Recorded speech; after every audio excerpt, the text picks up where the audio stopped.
talking about the 73 war, but you were maybe the first time you met Yoni, what your feelings were for him, and how those feelings grew, how your relationship grew with him. Yoni I knew since my early childhood, because he's exactly 1 year younger than me, and we studied the same high school, the gymnasium, Chavia, and the intimate friendship was created when we were already officers in the army. I commanded a battalion in the Golan Heights.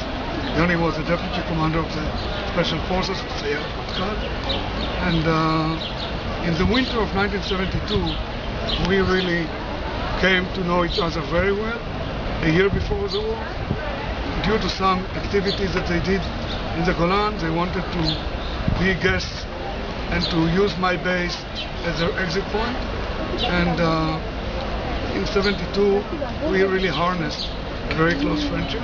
We knew each other very well, and I was very happy that during the war, Yom Kippur War, the first week, when I regrouped the remains of the Barak Brigade, Yoni was given with his subunit as a reinforcement to my battalion, and with that battalion, regroup battalion, we went to the counter-offense operation on Thursday, October 11th, and during the night of October 11th, it was Yoni who came to reinforce me in my night lager and helped to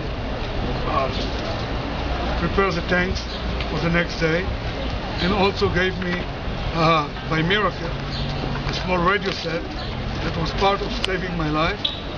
And then the next day, on Friday, October 12th, in the afternoon, when I failed to capture Tel Shams, but I was already on the hill, on that very fortified Syrian hill, and I was blown out of my tank by anti-tank missile, found myself on the ground.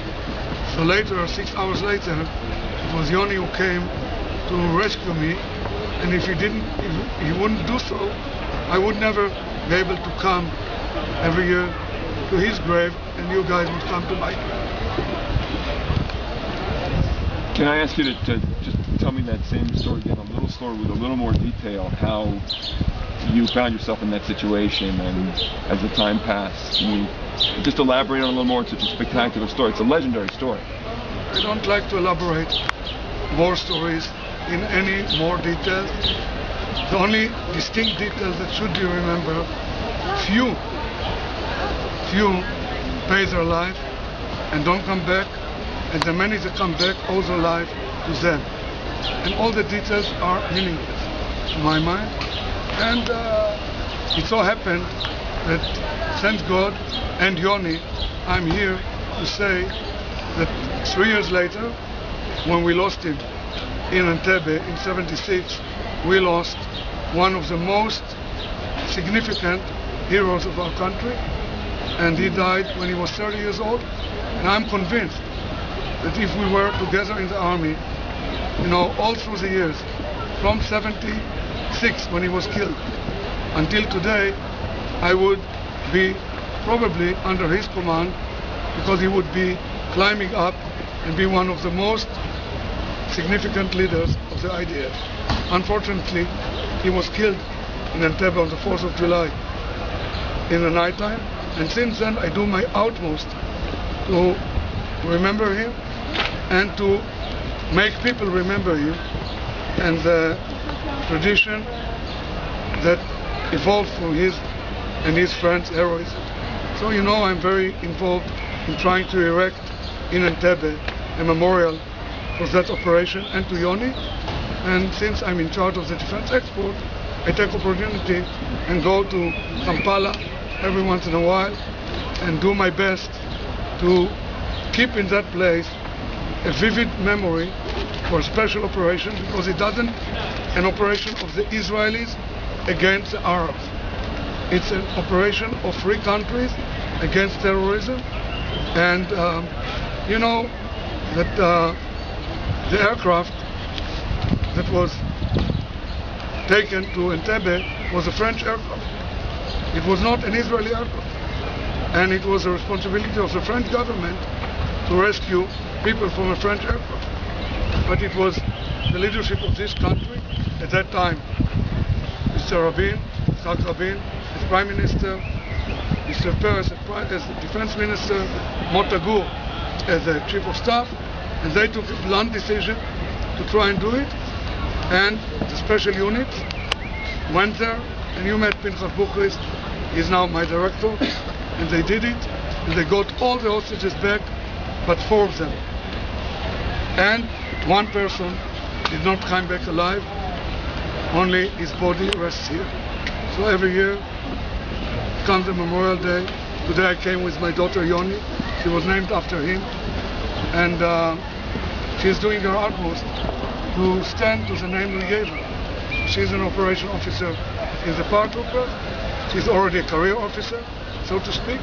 Not great career, but you know, that's it.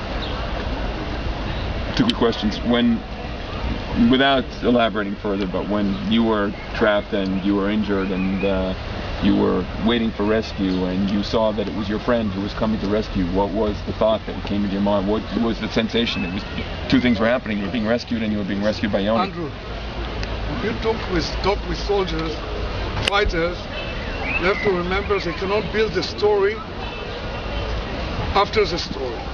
I was not part of the story, really, from the moment I got this anti-tank missile. If I could tell you all the details, it means I learned them from other people, because I was there on the ground, and my driver, Tzvika, pulled me to a Syrian trench, and he saved me first. And what happened? I just learned through the years. You talk to Janusz, commander of the 7th Brigade, you talk to people that came with Yoni, and they will tell you what really happened, and I will be happy to learn more and more about the details of that day. Good point. Well taken. Yoni, do you have something you'd like to say about the fact that you wear this badge of honor? You have the name of this most special person? It's just a big responsibility. Excellent. Thank you very much.